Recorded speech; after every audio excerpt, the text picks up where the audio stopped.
Hello, everybody. Today we are going to go over faults. So in your Edmodo, you want to go to the post that says faults. We have a link for the reading. We have our practice questions. We have my email that you send them to. So let's take a look at faults. All right.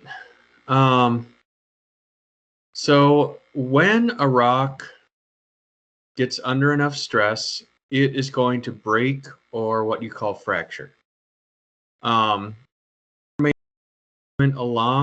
the fracture. If there is not movement, the fracture is going to be a joint. But when there is movement, the fracture is going to be a fault. And faults are what we're going to be talking about. So joints, obviously, there is no movement. Faults, these happen when we have movement of one or both sides of the fracture.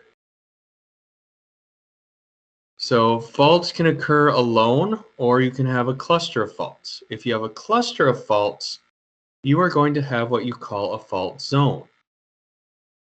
So earthquakes happen along fault lines because at fault lines, rocks are going to break and move suddenly, and the energy of this movement is going to cause an earthquake.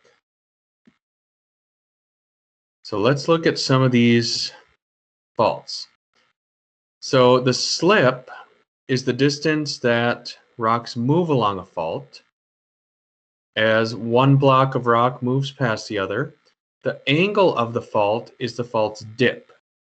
So slip is movement, dip is the angle. All right? If the fault dips at an angle, the fault is a dip-slip fault. All right? So with faults, we always have a hanging wall and a footwall. So the hanging wall is going to be the rock that overlies the fault. So in both of these pictures, A is the hanging wall because it's more of the on-top rock. The footwall is going to be beneath the fault. So this line is going to be the fault. We have our hanging wall. We have our footwall. All right? So miners used to extract mineral resources along the faults, and they would hang their lanterns above their heads. And that's why, that's how the hanging wall got its name. All right? So we have a few different types of faults. We have normal faults, where the hanging wall is going to drop down relative to the footwall. Normal faults are going to be caused by tension that pulls the crust apart, and it's going to cause the hanging wall to slide down. All right, normal faults can build mountain ranges. Thrust faults. When compression is going to squeeze the crust into a smaller space, the hanging wall is going to push up. Okay, this is a reverse fault. And a thrust fault is actually a type of reverse fault. So in a thrust fault, the angle of the fault is going to be pretty close to horizontal. All right? Next, we have strike-slip faults. Okay? This is a dip-slip fault. The dip is going to be vertical. Okay? And the stress on these faults is going to be shearing stress caused by transform boundaries. All right? And it gets a little more particular.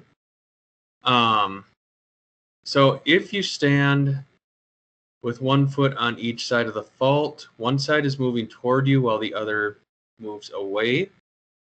This might actually be very slowly, so you wouldn't have to worry about losing your balance. But if your right foot moves toward you, let's say your right foot's here, left foot's here, your right foot moves toward you, the fault is called a right lateral. If your left foot moves toward you, let's say you're standing the same way, but this one's moving the opposite direction, it is called a left lateral strike slip fault. Okay, so the San Andreas Fault, the most well-known fault, this is called a right lateral strike slip fault. And contrary to popular belief, California is not going to fall into the ocean someday, because the land west of the San Andreas Fault is moving northeastward. So it's not going to fall into the ocean, but there are going to be differences over millions of years. So make sure you do your questions, turn them into me.